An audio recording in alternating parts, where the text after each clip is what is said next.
कुंडल की रायबाई।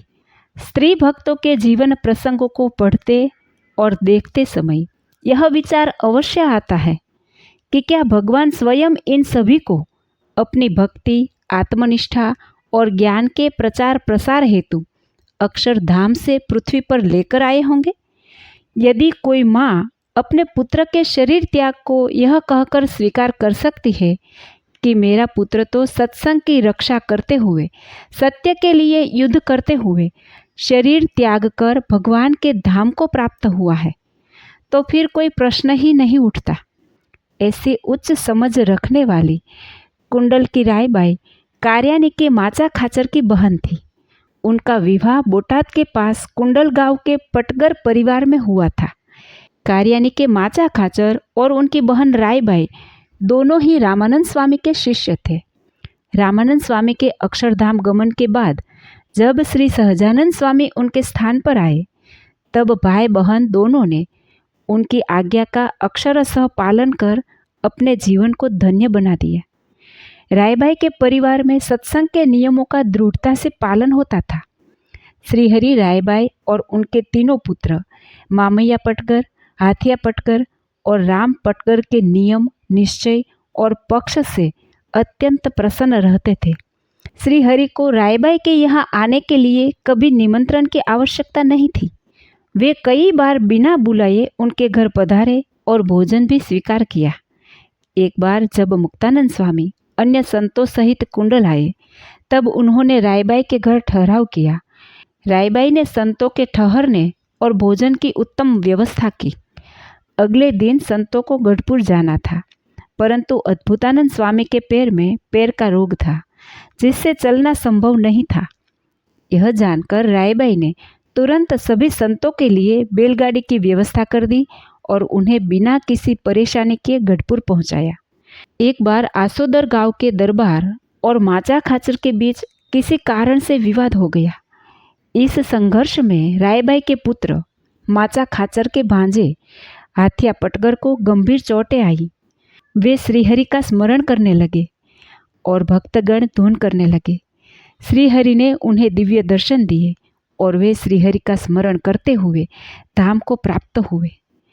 यह समाचार सुनकर रायबाई ने कहा, मेरा पुत्र हाथिया तो सत्संग की रक्षा हेतु शरीर छोड़कर गया है।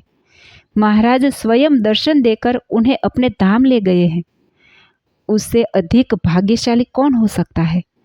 उन्होंने परिवार को सांत्वना देते हुए कहा, प्रत्येक जीव को मृत्यु के लिए कोई न कोई कारण बनता ही है। दुर्लभ तो यह है कि कोई भगवान का स्मरण करते हुए शरीर त्यागे। दुर्लभ यह भी है कि दूसरों को भी यह प्रतीति हो कि यह जीव भगवान के धाम गया है। हाथिया तो अत्यंत भाग्यशाली है, इसीलिए उसका शोक नहीं करना चाहिए। इस समय सभी को भजन और स्मरण करना ही चाहिए। श्रीजी महाराज ने संतों और हरिभक्तों की सभा में रायबाई की इस उच्च कोटि की समझ की प्रशंसा की। ऐसा विवेक मृत्यु के भय को समाप्त कर देता है।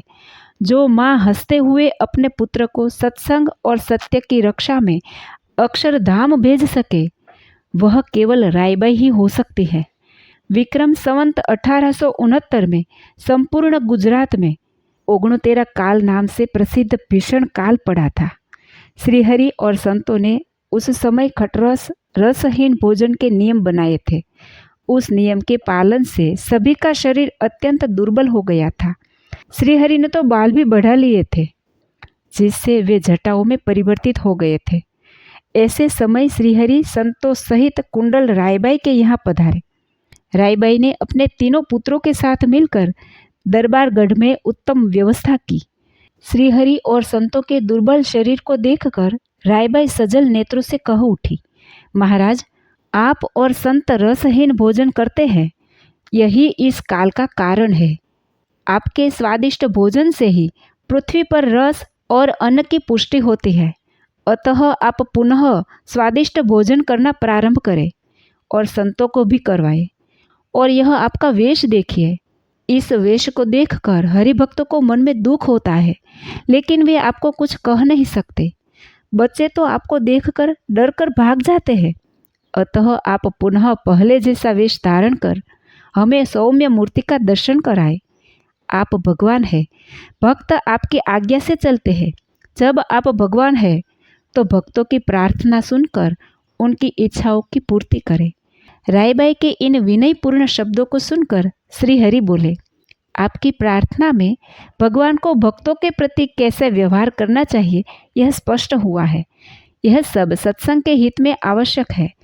इसीलिए आज से हम आपके कहे अनुसार परिवर्तन अवश्य करेंगे। संतों को भी स्वादिष्ट भोजन कराएंगे। आपकी सारी इच्छाएं मैं पूरी करूंगा। उसी दिन श्रीहरि ने वही क्षौर कर्म करवाया, स्वादिष्ट भोजन बनवाया, सौम्य वस्त्र धारण किए और संतों को स्वादिष्ट भोजन कराया।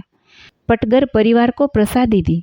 सभी संतों को सत्संगी भक्तों द्वारा प्रेम पूर्वक बनाए गए मिष्टान मिठाइयों को भोजन में लेने की आज्ञा दी।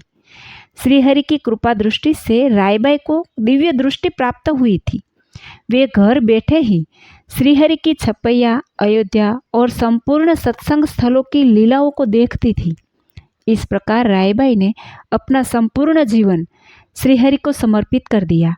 आज भी कुंडल मंदिर परिसर में स्थित पटगर परिवार का प्रसादी दरबारगढ़ दर्शन करते ही रायबाई के जीवन प्रसंगों को आंखों के सामने जीवंत कर देता है और दर्शक की आंखें धन्य हो जाती है। जय श्री स्वामीनारायण।